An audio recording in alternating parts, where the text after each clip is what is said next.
नमस्कार, मैं अजय साहू और आप देखना शुरू कर चुके हैं शोरगुल टाइम्स। कहानी सीक्रेट अमीरजादा के इस एपिसोड की शुरुआत कुछ इस तरह से होती है। चलिए अब जानते हैं इस एपिसोड में क्या कुछ नया होता है।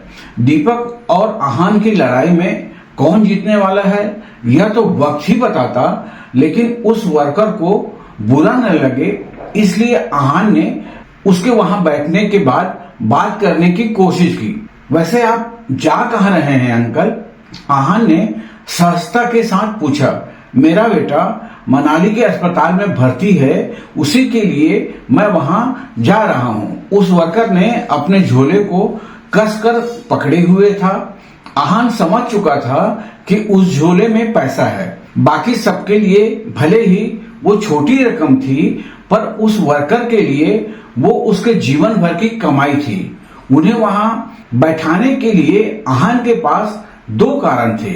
एक तो दीपक खन्ना का उस आदमी के प्रति बर्ताव अच्छा नहीं लग रहा था। दूसरा, उसने देख लिया था कि ट्रेन में चढ़े कुछ और आदमियों की नजर उस वर्कर के झोले पर थी, तो वो समझ गया था जरूर वो इसे चुराना चाहते थे, और अगर वो चोरी हो जाती तो उस वर्कर के पास कुछ नहीं बचता। कुछ देर बाद जब दीपक खन्ना का फोन बजा तो उसने बड़े रौब से सुनाया, हाँ मैं बस पहुंचने ही वाला हूं, तुम लोग तैयार रहना, इन लड़कों की खैर लेनी है। यह सुन के उस वर्कर को आहान और राखी के लिए डर लगने लगा था और उसने फिर से दीपक से माफी मांगने की कोशिश की, पर आहान ने उन्हें रोक दिया। लगता है तुमने सुना नहीं, मेरे आदमी वहां पहुंच चुके हैं, अब तुम्हें कोई नहीं बचा सकता। फिर भी इतनी अकड़, दीपक ने घमंड के साथ कहा। आलिया भी आहान के एटीट्यूड को समझ नहीं पा रही थी। उसने भी सीधा सवाल किया, तुम्हारी मौत नजदीक है, फिर भी ऐसा एटीट्यूड, तुम्हें डर नहीं लग रहा कि स्टेशन पर तुम्हारे साथ क्या होने वाला है? आहान ने दीपक और आलिया दोनों की तरफ इस बात को इग्नोर कर दिया, जैसे वाकई में उसको कोई न डर था और न कोई फिक्र। आलिया ने फिर अपना फोन उठाया और अपनी मम्मी को इन्फॉर्म किया कि वो बस पहुंचने वाली है। मनाली में आपका स्वागत है, कृपया एक एक करके उतरें और अपने सामान का ध्यान रखें। ट्रेन के स्पीकर से आवाज आई, बेटा जल्दी जाओ, जल्दी से स्टेशन पर जाओ, वहां जरूर पुलिस होगी, उन्हें बुला लाओ, वो तुम्हारी मदद करेंगे। उस वर्कर ने डरते हुए आहान और राखी से कहा, पुलिस भी तुम्हें कब तक बचाएगी?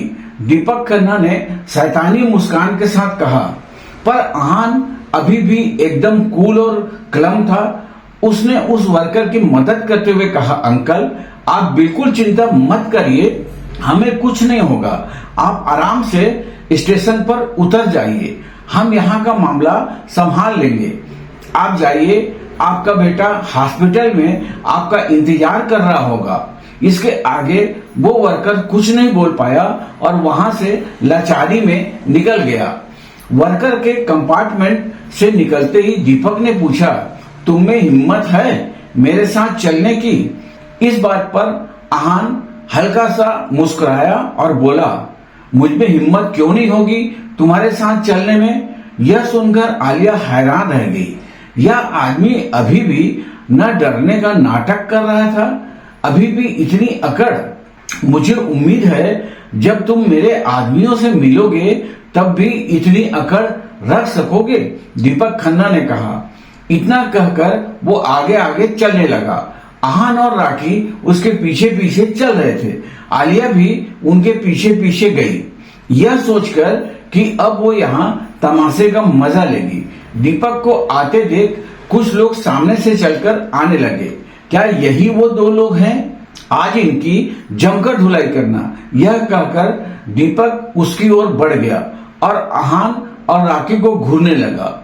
उन दोनों को देखकर बंटी ने अपनी मुट्ठी भींच ली और सवाल किया, तुम्हारी इतनी हिम्मत, तुमने खन्ना सर को परेशान किया? कहां से आए हो तुम दोनों? शिमला से। आहान ने बिना हिचकिचाए हुए जवाब दिया, अच्छा तो तुम दोनों बेवकूफ शिमला से आए हो, इसलिए तुमने खन्ना सर से पंगा ले लिया।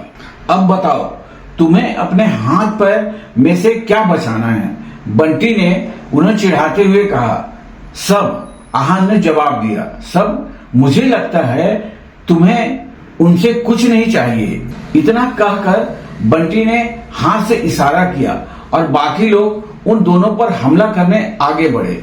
जैसे ही राखी और आहान पर दीपक के आदमी हमला करने आगे बढ़े, तभी भीड़ में एक हलचल होने लगी। सभी हैरान हो गए। लोग तस्वीरें खींच रहे थे। दीपक के आदमी वहां रुक गए। जब उन्होंने वहां का नजारा देखा तो उनकी आंखें खुली की खुली रह गई। उन्होंने देखा कि 5 शानदार रोल्स रॉयस कार वहां आ रही थी। ऐसे लग्जरी कार एक भी देखने को नसीब नहीं होती और यहाँ लाइन से 5 कार आ रही है, जिनमें से जो सबसे आगे थी वो ब्रांड न्यू मॉडल थी। उसमें से एक गाड़ी का नंबर प्लेट ही बहुत महंगा था। सभी दंग रह गए थे। सबके दिमाग में बस एक ही सवाल था कि यह गाड़ियां किसे पिक करने आई है। बंटी को लड़ने में कोई जल्दी नहीं थी। वो लड़ बाद में भी सकता था। अभी उसे यह नजारा देखना था। इधर आलिया का मुंह बन गया। उसे लगा था कि गाड़ियां उसे पिक करने आई है, पर घर पर तो एक ही रोल्स रॉयस थी जिसका नंबर प्लेट भी 8 डिजिट का था। वो कार उसकी तरफ ही बढ़ रही थी, इसलिए अब उसे यकीन हो गया था कि यह कार उसे लेने ही आई थी। और रही बात दीपक खन्ना की, तो उसकी औकात इतनी नहीं थी कि वो एक कार भी अफोर्ड कर सके। आलिया बहुत इतराते हुए कार्स के पास गई। जब कार्स रुकी तब उसमें से सूट में कुछ आदमी निकले। उनमें से किसी एक को भी आलिया ने नहीं पहचाना था। उनमें से कोई भी उसका ड्राइवर नहीं था और न ही कोई ड्राइवर जैसे लग रहा था। जब उन आदमियों ने देखा कि आलिया उन्हें देख रही है, तब उनमें से एक ने कहा, आप किसे ढूंढ रही हैं? यह सुनकर आलिया समझ गई थी कि वो कार्स उसे लेने नहीं आई थी। उसने शर्मिंदगी में अपना गर्दन झुका ली और बोली, किसी को नहीं। अभी सब यही सोच रहे थे कि वो कार किसे लेने आई है। जब दीपक खन्ना ने उन आदमियों को देखा तो उनमें एक आदमी को पहचान लिया। वो अपनी खुशी कंट्रोल नहीं कर पाया और चिल्लाया, भाई। उनमें से एक आदमी दीपक खन्ना का भाई था। जिस पोजीशन पर दीपक खन्ना अभी था वो उसके उसी कजिन अनिकेत खन्ना की वजह से था। Aniket Khanna MD real estate के प्रोजेक्ट डिपार्टमेंट का जनरल मैनेजर था। अनिकेत खन्ना की वजह से ही दीपक को काम मिला हुआ था। उसके बिना दीपक कुछ भी नहीं कर सकता। खन्ना सर, आपका कजिन एमडी रियल एस्टेट में काम करता है? बंटी ने खुद को संभालते हुए पूछा। एमडी रियल एस्टेट बहुत बड़ी कंपनी है। वो मनाली का सबसे बड़ा रियल एस्टेट बिजनेस था। उसके स्टेटस काफी ज्यादा थे। वो बिजनेस वर्ल्ड में टॉप 10 में आती थी। ऐसे कंपनी में जान पहचान होना बहुत बड़ी बात थी। हाँ बिल्कुल, मेरा कजिन इस कंपनी के प्रोजेक्ट डिपार्टमेंट का मैनेजर है। सारे प्रोजेक्ट पर उसके साइन चलते हैं। दीपक ने बहुत घमंड के साथ कहा। इतने समय से दोनों ने तय किया हुआ था कि वो यह बात राज रखेंगे, पर दीपक को यह खुशी बर्दाश्त नहीं हुई और उसने सब बता दिया। बंटी ने फिर कहा, क्या आप मुझसे अपने कजिन से मिलवाएंगे? दीपक खन्ना एक छोटा मोटा कॉन्ट्रैक्टर था, इसलिए अब बंटी चाहता था उसकी पहचान अनिकेत से हो जाए। यह बात दीपक अच्छे से समझ गया था। उसने जवाब दिया, हाँ हाँ मिलवा दूंगा, पर मुझे नहीं लगता वो तुमसे मिलेंगे। आप कोशिश तो करना। वैसे खन्ना सर, आपके कजिन यहाँ किसे लेने आए हैं? क्या आप जानते हैं वो किसे लेने आए हैं? बंटी ने सवाल किया। उन सब लोगों को देखकर ऐसा लग रहा था जैसे सब लोग एमडी रियल एस्टेट के अलग अलग डिपार्टमेंट के हेड थे।